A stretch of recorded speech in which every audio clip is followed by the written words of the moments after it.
কিন্তু রিজওয়ান রফিকীদের সামনে দাঁড়ানোর হিম্মত আল্লাহ তোরে দেয়নি। শুধু একটা ডেট চাই, শুধু একটা তারিখ আর সবাই চায়। আমি ওয়াদা দিচ্ছি আমি কাউকে নিব না, আমি একা যাব।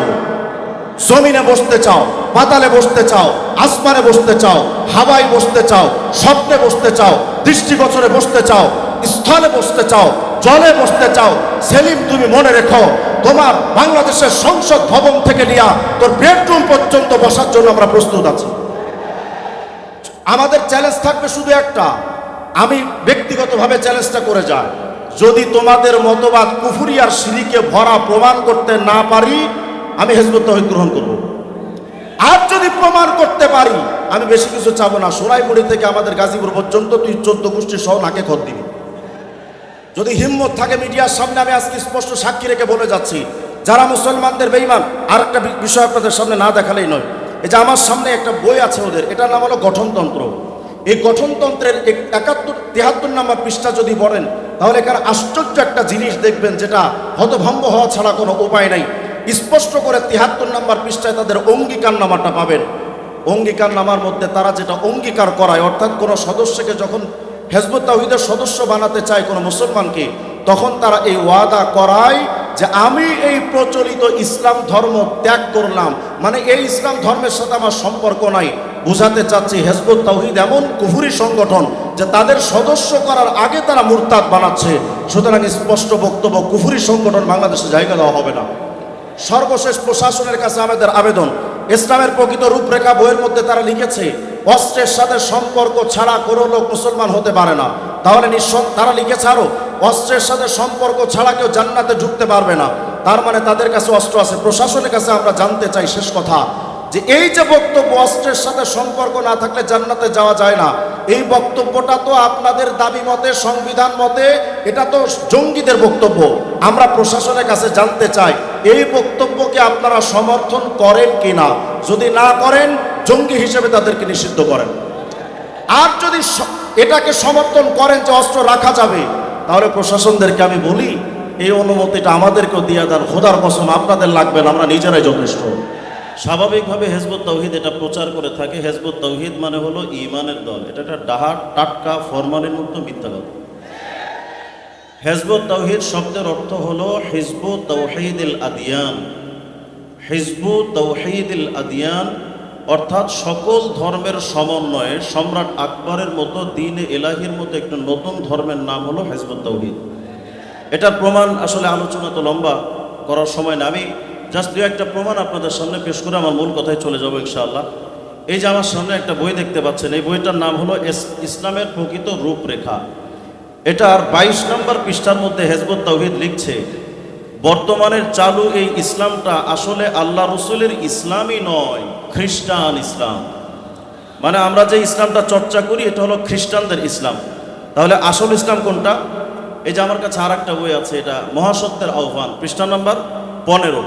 এটার মধ্যে স্পষ্ট করে সেলিমরা লিখেছে, এখন এ জাতির সামনে একটি মাত্র পথ খোলা আছে, তা হলো এ জামানার ইমাম, দি লিডার অফ দ্য টাইম জনাব মোহাম্মদ বাইজিদ খান পন্নীর ডাক গ্রহণ করে বর্তমানের প্রচলিত, বিকৃত ও বিপরীতমুখী ইসলাম ত্যাগ করে প্রকৃত ইসলাম গ্রহণ করতে হবে। তার মানে এখন যদি কেউ প্রকৃত ইসলাম গ্রহণ করতে চায় তাহলে তার জন্য শুধুমাত্র একটা পথ খোলা আছে, সেটা হলো হিজবুত তাওহীদ মতবাদ গ্রহণ করা।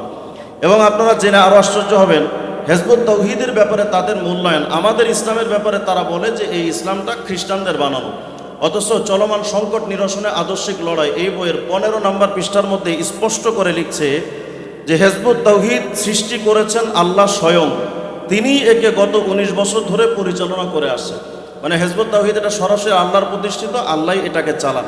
এখন আমাদের জানার দরকার হলো যে যেই ধর্মটা আল্লাহ বানালেন সেই ধর্মটার মধ্যে আমি আপনাদের কাছ থেকে শুরুতে জানতে চাই ইসলাম ধর্মের স্তম্ভ কয়টা? এর মধ্যে প্রথম স্তম্ভের নাম ঈমান, প্রথম স্তম্ভের নাম বুনিয়াল ইসলাম আলা খামস শাহাদাতি আল্লাহ ইলাহা ইল্লাল্লাহ, প্রথমটাই হলো ঈমান। কিন্তু আপনারা জেনে আশ্চর্য হবেন, হিজবুত তাওহীদ নাম দেয় অর্থাৎ ঈমানের দল, অথচ তাদের শ্রেণীহীন সমাজ সাম্যবাদ প্রকৃত ইসলাম বইয়ের 52 নম্বর পৃষ্ঠার মধ্যে স্পষ্ট করে লিখছে, আমরা বলি না যে আপনারা আল্লাহ বিশ্বাসী হয়ে যান, মুমিন হয়ে যান, পরকালে বিশ্বাসী হয়ে যান। আল্লাহর প্রতি কে ঈমান আনবে কে আনবে না সেটা তারা আল্লাহর সঙ্গে বুঝবে। সুতরাং আল্লাহর প্রতি বিশ্বাস স্থাপন করানো আমাদের কাজ নয়। তাহলে আমি বলতে চাচ্ছি যেটা, যাদের মিশনের মধ্যে ঈমানটাই নাই, সেই মিশনটা নিশ্চয়ই আল্লাহর তৈরি নয়, ওটা শয়তানের তৈরি করা। সুতরাং সেই দৃষ্টিকোণ থেকে এদেরকে হিজবুত তাওহীদ না বলে হিজবুত শয়তান বলাটাই যুক্তিসঙ্গত। দেখেন, আমরা একটু দেখি যে তাদের ধর্ম হিজবুত তাওহীদটা কি তারা মূল বলতে চায়। প্রথম আমরা দেখলাম তাদের ধর্মের মিশনের মধ্যে ঈমানটাই নেই। দ্বিতীয় নাম্বার, আমার হাতে একটা পত্রিকার কাটিং দেখতে পাচ্ছেন। এই যে এই পত্রিকার কাটিংটা হলো দৈনিক সাপ্তাহিক দেশের পত্র সাপ্তাহিক সংকলন, সংখ্যা নাম্বার 24, পৃষ্ঠা নাম্বার 25। এটার মধ্যে তারা লিখছে, এখানেই প্রশ্ন, ইসলামের শেষ সংস্করণ এসে যাওয়ার পরও ইসলাম গ্রহণ না করে পূর্ববর্তী ধর্মবিশ্বাসী স্ত্রী থেকে কেউ কি স্বর্গে তথা জান্নাতে যেতে পারবেন? এর জবাব হচ্ছে হ্যাঁ, অবশ্যই তাদেরও জান্নাতে যাওয়ার পথ খোলা আছে। তার মানে বর্তমানে হিজবুত তাওহীদ বোঝাতে চায় যে শুধু ইসলাম নয়, যে কোনো ধর্ম পালন করে জান্নাতে যাওয়া যায়। আমি জানতে চাই, একটু আগে হিজবুত তাওহীদ দাবি করলো তাদের হিজবুত তাওহীদটাই আসল ইসলাম। যেই হিজবুত তাওহীদের ঈমান মিশনের মধ্যে ঈমান নাই, সেটা কি আসল ইসলাম না ভুয়া? বলেন, আসল ইসলাম না ভুয়া? যাদের ধর্মের বিশ্বাস হলো বর্তমানে শুধু ইসলাম নয়, যে কোনো ধর্ম পালন করে জান্নাতে যাওয়া যায়, সেই হিজবুত তাওহীদ আসল ইসলাম না ভুয়া? যারা ইসলাম শুধু নাম থাকবে বইয়ের 131 নম্বর পৃষ্ঠার মধ্যে লিখেছে দাড়ি টুপি পাগড়ি জুব্বার সাথে ইসলামের সম্পর্ক নাই, যারা বলছে বোরখা এটা শয়তানের আবিষ্কার করা, যারা বলছে যে রাসূলুল্লাহ সাল্লাল্লাহু আলাইহি ওয়াসাল্লাম আজও রাহমাতুল্লিল আলামিন হতে পারে নাই, যারা বলছে কবিরা গুনাহ করলেও কিয়ামতে কালেমা পড়নেওয়ালা জান্নাতে যাবে, সে জাহান্নামে যাবে না, অর্থাৎ কিয়ামতে কবিরা গুনাহরও হিসাব দেওয়া লাগবে না। আমি জানতে চাই, ওরা কি আসল ইসলাম না ভুয়া? হিজবুত তাওহীদের আকীদা নিয়ে যথেষ্ট আলোচনা হয়েছে, এখানে আমাদের লম্বা আলোচনার সুযোগ নেই। যেহেতু আমাদের আজকে এখানে আমির হেফাজত সহ আমাদের বুজুর্গ উলামায়ে কেরাম আছেন, আমি একটি কথা স্পষ্ট করে এখানে বলতে চাই, আমার কাছে বিশেষ করে অনেকে প্রশ্ন করেন যে হিজবুত তাওহীদের এত শক্তি এলো কোত্থেকে? এর সরল এবং সহজ উত্তর হলো, হিজবুত তাওহীদের কোনো শক্তি নাই, শক্তি শুধু একটাই, আমাদের নীরবতা। সুতরাং উলামায়ে কেরামকে জাগতে হবে। সমস্ত আলেম ওলামা, ইসলামপন্থী হকপন্থী ওলামায়ে কেরাম, বিশেষ করে হেফাজত ইসলাম সহ কওমি মাদ্রাসার আলেম ওলামাদেরকে আমি আহ্বান করি, ইসলামের বিরুদ্ধে যত শক্তি এসেছে, কোন শক্তির মোকাবেলা উপমহাদেশে দেওবন্দে ওলামায়ে কেরাম ছাড়া ইসলাম হেফাজতের জন্য তেমন কেউ সামনে এগিয়ে আসেনি। অতএব এটা মনে করার সুযোগ নেই অমুক দল আসবে তমুক দল আসবে, সিদ্ধান্ত নিতে হবে ইসলামের মোকাবেলায় যেই শক্তি আসবে, সে যত বড় পাপের বেটা হোক না কেন, আমাদের আওয়াজ তুলতে হবে। হয়তো তাদের সরকার নিষিদ্ধ করবে, নইলে সারা বাংলাদেশে কবর রচনা করা হবে। আমাদের আওয়াজ তুলতে হবে, হয়তো শাহাদাত নইলে খেলাফত, ইসলামী খেলাফত, ইসলামী আইন, সঠিক ইসলামের রূপরেখা এই বাংলার জমিনে স্পষ্টভাবে উঁচু রাখার জন্য বর্তমানে হেফাজতে ইসলামের বিকল্প আর কোনো শক্তি নাই। অতএব আমাদের স্টেজে মুরব্বী এলাকারাম আছেন, আমাদের বাংলাদেশের রাহবার আমির হেফাজত আছেন, মহাসচিব শাহজুর আছেন, বাংলাদেশের অসংখ্য ওলামায়ে কেরাম আছেন।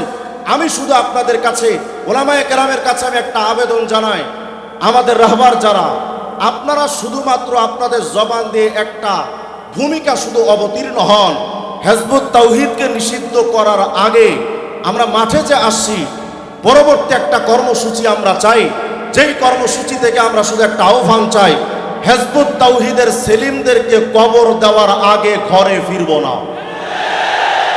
ইনশাআল্লাহ আমি এটা ওয়াদা দিয়ে বলতে পারি। শুধু আমি রিজওয়ান রফিকি নয়, বাংলাদেশের টেকনাফ থেকে তেতুলিয়া পর্যন্ত, রূপসা থেকে পাথুরিয়া পর্যন্ত হিজবুত তাওহীদের বিরুদ্ধে আন্দোলন করে রক্ত দেওয়ার জন্য শুধু 2000 নয়, 10,000 নয়, প্রয়োজনে 2 কোটি 5 কোটি লক্ষ জনতা হাজির হতে বাধ্য। জীবন দিব, হিজবুত তাওহীদের আস্তানা বাংলাদেশে থাকতে দিব না।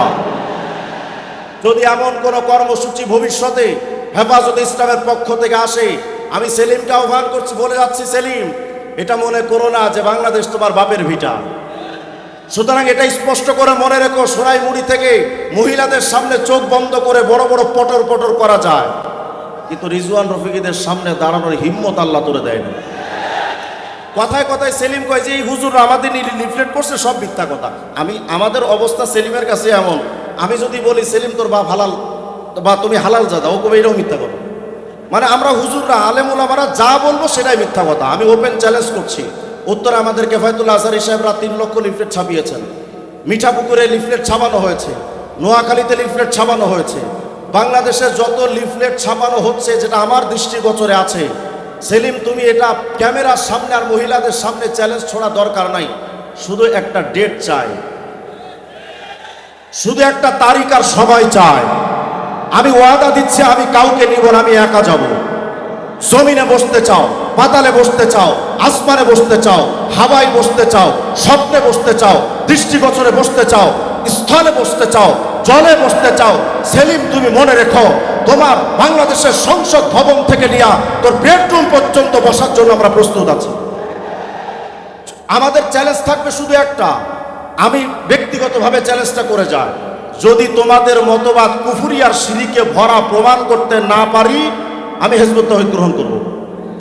আর যদি প্রমাণ করতে পারি, আমি বেশি কিছু চাবো না, সোনাইমুড়ি থেকে আমাদের গাজীপুর পর্যন্ত তুই 14 গোষ্ঠী সহ নাকে খত দিবি। যদি হিম্মত থাকে মিডিয়ার সামনে, আমি আজকে স্পষ্ট সাক্ষী রেখে বলে যাচ্ছি, যারা মুসলমানদের বেঈমান। আর একটা বিষয় আপনাদের সামনে না দেখালেই নয়, এই যে আমার সামনে একটা বই আছে ওদের, এটার নাম হলো গঠনতন্ত্র। এই গঠনতন্ত্রের 73 নম্বর পৃষ্ঠা যদি পড়েন, তাহলে এখানে আশ্চর্য একটা জিনিস দেখবেন, যেটা হতভম্ব হওয়া ছাড়া কোনো উপায় নাই। স্পষ্ট করে 73 নম্বর পৃষ্ঠায় তাদের অঙ্গীকার নামাটা পাবেন। অঙ্গীকার নামার মধ্যে তারা যেটা অঙ্গীকার করায়, অর্থাৎ কোনো সদস্যকে যখন হিজবুত তাওহীদের সদস্য বানাতে চায় কোনো মুসলমানকে, তখন তারা এই ওয়াদা করায় যে আমি এই প্রচলিত ইসলাম ধর্ম ত্যাগ করলাম, মানে এই ইসলাম ধর্মের সাথে আমার সম্পর্ক নাই। বুঝাতে চাচ্ছি হিজবুত তাওহীদ এমন কুফরি সংগঠন যে তাদের সদস্য করার আগে তারা মুরতাদ বানাচ্ছে। সুতরাং স্পষ্ট বক্তব্য, কুফরি সংগঠন বাংলাদেশে জায়গা দেওয়া হবে না। সর্বশেষ প্রশাসনের কাছে আমাদের আবেদন, ইসলামের প্রকৃত রূপরেখা বইয়ের মধ্যে তারা লিখেছে অস্ত্রের সাথে সম্পর্ক ছাড়া কোনো লোক মুসলমান হতে পারে না। তাহলে তারা লিখেছে আরো অস্ত্রের সাথে সম্পর্ক ছাড়া কেউ জান্নাতে ঢুকতে পারবে না। তার মানে তাদের কাছে অস্ত্র আছে। প্রশাসনের কাছে আমরা জানতে চাই, শেষ কথা, যে এই যে বক্তব্য অস্ত্রের সাথে সম্পর্ক না থাকলে জান্নাতে যাওয়া যায় না, এই বক্তব্যটা তো আপনাদের দাবি মতে, সংবিধান মতে এটা তো জঙ্গিদের বক্তব্য। আমরা প্রশাসনের কাছে জানতে চাই এই বক্তব্যকে আপনারা সমর্থন করেন কিনা। যদি না করেন, জঙ্গি হিসেবে তাদেরকে নিষিদ্ধ করেন। আর যদি এটাকে সমর্থন করেন যে অস্ত্র রাখা যাবে, তাহলে প্রশাসনদেরকে আমি বলি এই অনুমতিটা আমাদেরকেও দিয়ে দেন। খোদার কসম আপনাদের লাগবে না, আমরা নিজেরাই যথেষ্ট। আল্লাহ তাআলা আমাদের সকলকে হিজবুত তাওহীদের ফিতনা থেকে হেফাজত করেন। আসসালামু আলাইকুম।